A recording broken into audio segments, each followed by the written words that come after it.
রাজনৈতিক দলগুলোকে ফেব্রুয়ারির নির্বাচনে অংশ নিয়ে জনপ্রিয়তা যাচাইয়ের আহ্বান জানিয়েছেন বিএনপি স্থায়ী কমিটির সদস্য আমির খসরু মাহমুদ চৌধুরী। দুপুরে জাতীয় প্রেস ক্লাবে এক আলোচনা সভায় তিনি বলেন, যারা নির্বাচনে না আসার কথা বলছে তারা মূলত হাসিনার সুরেই কথা বলছে। অন্য এক অনুষ্ঠানে বিএনপির ভাইস চেয়ারম্যান শামসুজ্জামান দুদু বলেন, অন্তর্ভুক্তিমূলক নির্বাচন না হলে দেশ নতুন সংকটে পড়বে। মনিরুজ্জামানের রিপোর্ট।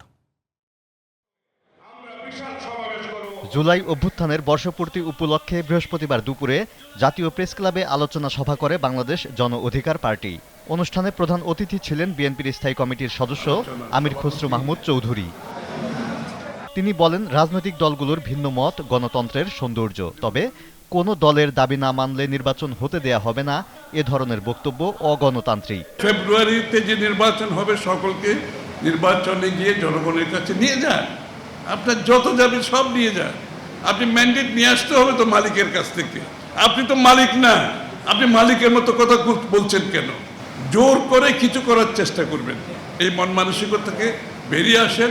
সহনশীল, অপরের মতের প্রতি শ্রদ্ধা রেখে দ্বিমত পোষণ করে গণতন্ত্রকে এগিয়ে নিয়ে যেতে হবে আমাদেরকে। আলোচনায় বিএনপির ভাইস চেয়ারম্যান বরকতুল্লাহ বুলু অভিযোগ করেন, পিআরের নামে দেশকে অস্থিতিশীল করার চেষ্টা করছে জামাত। ক্ষমতা দীর্ঘস্থায়ী করে বাংলাদেশকে লুণ্ঠন করার যে প্রচেষ্টা চলছে, পিআরের নামে গন্ডগোল করে বাংলাদেশকে অরাজকতার সৃষ্টি করতে চান, তারা প্রকারান্তরে বাংলাদেশে জাতীয়তাবাদী শক্তির উত্থান চায় না।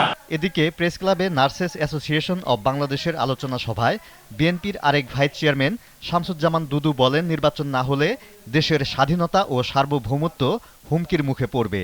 যদি সামনের দিনগুলোতে আমরা ঐক্যবদ্ধ না থাকি, একটি এক্সক্লুসিভ নির্বাচন করতে না পারি, তাহলে বাংলাদেশের স্বাধীনতা সার্বভৌমত্ব রক্ষা করা কঠিন হবে।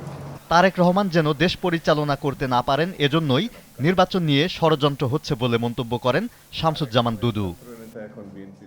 Moniruzzaman, GTV news, Dhaka.